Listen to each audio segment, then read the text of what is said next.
श्रीमद्भगवद गीता न केवल एक धार्मिक ग्रंथ है, बल्कि यह एक जीवन दर्शन है जो हमें सही कर्म करने, जीवन के उद्देश्य को समझने और मन की शांति का मार्ग दिखाता है।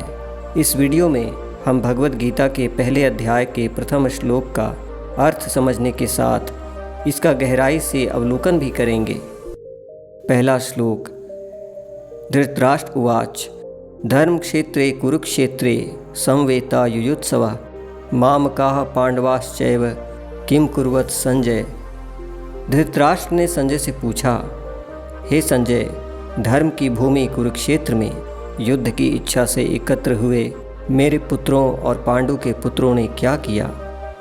यह श्लोक महाभारत के युद्ध के आरंभ में आता है, जब युद्ध भूमि में दोनों सेनाएं आमने सामने खड़ी हैं। धृतराष्ट्र, जो हस्तिनापुर के नेत्रहीन राजा और कौरवों के पिता हैं, युद्ध स्थल में उपस्थित नहीं हैं। महर्षि व्यास ने संजय को दिव्य दृष्टि प्रदान की है, जिससे वह धृतराष्ट्र को युद्ध का पूरा वृतांत सुना सकें। धृतराष्ट्र उवाच, यह वाक्य बताता है कि गीता का संवाद धृतराष्ट्र के प्रश्न से शुरू होता है।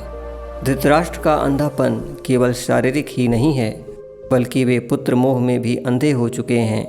वे जानते हैं कि उनके पुत्रों ने पांडवों के साथ अन्याय किया है, लेकिन फिर भी वे अपने पुत्रों के प्रति मोह से ग्रस्त हैं। उनका यह प्रश्न उनकी चिंता, अधीरता और परिणाम जानने की उत्सुकता को दर्शाता है। धर्म क्षेत्रे कुरुक्षेत्रे, यह वाक्यांश अत्यंत महत्वपूर्ण है। कुरुक्षेत्र एक ऐतिहासिक स्थान है जहाँ यह युद्ध लड़ा गया था, लेकिन इसके साथ धर्म क्षेत्रे का प्रयोग गहरे अर्थ रखता है। कुरुक्षेत्र यह वह स्थान है जहाँ महाभारत का युद्ध हुआ। यह एक ऐसा स्थान था जहाँ पवित्र अनुष्ठान किए जाते थे और ऋषि मुनि तपस्या करते थे। धर्म क्षेत्रे, इस शब्द के प्रयोग से यह स्पष्ट होता है कि यह युद्ध केवल राज्यों के लिए नहीं, बल्कि धर्म और अधर्म के बीच का संघर्ष था। यह न्याय और अन्याय, सत्य और असत्य के बीच की लड़ाई थी। धृतराष्ट्र को इस बात की भी चिंता है कि एक धर्म भूमि पर युद्ध होने के कारण कहीं उनके पुत्रों पर धर्म का प्रभाव न पड़ जाए और वे युद्ध से विमुख न हो जाएं, या उन्हें कोई आध्यात्मिक हानि न हो जाए। यह उनकी अधर्मपूर्ण आकांक्षाओं पर धर्म के संभावित प्रभाव की एक सूक्ष्म चिंता को भी दर्शाता है। समवेता युयुत्सवः, यह दर्शाता है कि दोनों पक्ष युद्ध के लिए पूरी तरह से तैयार और संकल्पित थे। उनके मन में युद्ध की तीव्र इच्छा थी। मामका पांडवाश्चैव, मेरे पुत्र और पांडु के पुत्र। धृतराष्ट्र अपने और पांडवों के बीच स्पष्ट भेद करते हैं। वे पांडवों को अपने ही परिवार का हिस्सा मानने से संकोच करते हैं, जबकि पांडव उनके ही भतीजे थे। यह उनकी पक्षपातपूर्ण मानसिकता और अपने पुत्रों के प्रति गहरे मोह को उजागर करता है। यदि वे पांडवों को भी अपने पुत्रों के समान मानते तो शायद यह युद्ध होता ही नहीं। यह विभाजन की भावना और परिवार के भीतर के कलह को दर्शाता है। किम कुर्वत संजय, हे संजय, उन्होंने क्या किया। यह प्रश्न सिर्फ यह जानने के लिए नहीं है कि युद्ध शुरू हुआ या नहीं, बल्कि यह धृतराष्ट्र की आंतरिक बेचैनी को दर्शाता है।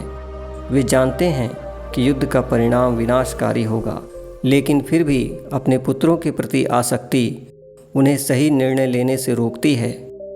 उनका प्रश्न एक चिंतित पिता का प्रश्न है, जो अपने पुत्रों की जीत की इच्छा रखता है, लेकिन साथ ही धर्म भूमि के प्रभाव से उत्पन्न होने वाले अनिश्चित परिणामों से भी भयभीत है।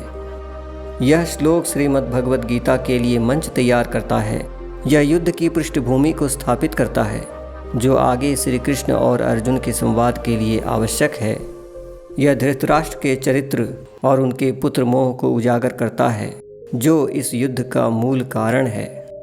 धर्म क्षेत्र शब्द का प्रयोग गीता के प्रमुख विषय धर्म, कर्म और जीवन के नैतिक कर्तव्यों को तुरंत सामने लाता है। यह संकेत देता है कि यह केवल एक भौतिक युद्ध नहीं, बल्कि एक आध्यात्मिक और नैतिक संघर्ष भी है। यह श्लोक संजय के माध्यम से हम सभी को गीता का दिव्य ज्ञान प्राप्त करने की प्रक्रिया की शुरुआत करता है। संक्षेप में हम कह सकते हैं कि पहला श्लोक सिर्फ एक प्रश्न नहीं है, बल्कि एक गहरी नैतिक दुविधा, पारिवारिक कलह और धर्म व अधर्म के बीच के संघर्ष का प्रारंभिक बिंदु है, जिससे आगे चलकर भगवान श्री कृष्ण अर्जुन को कर्म योग, ज्ञान योग और भक्ति योग का शाश्वत संदेश देते हैं।